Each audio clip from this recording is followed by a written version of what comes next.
Hi, this is Jack with M3D Creations, and right now I'm printing a Terminator T800 skull from Thingiverse. So, right now it's about halfway done. It's been running for probably about 20 hours. It's in generic white PLA on the M3D Micro, printing on build tack. I have it time-lapsing right now with Octoprint, and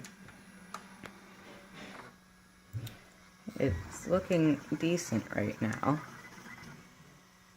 I'm noticing some things with it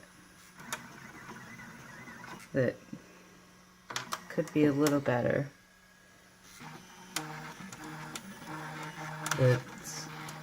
The infill doesn't look like it's that great, but that doesn't really matter, and the supports on it, as usual with this printer, are not very great.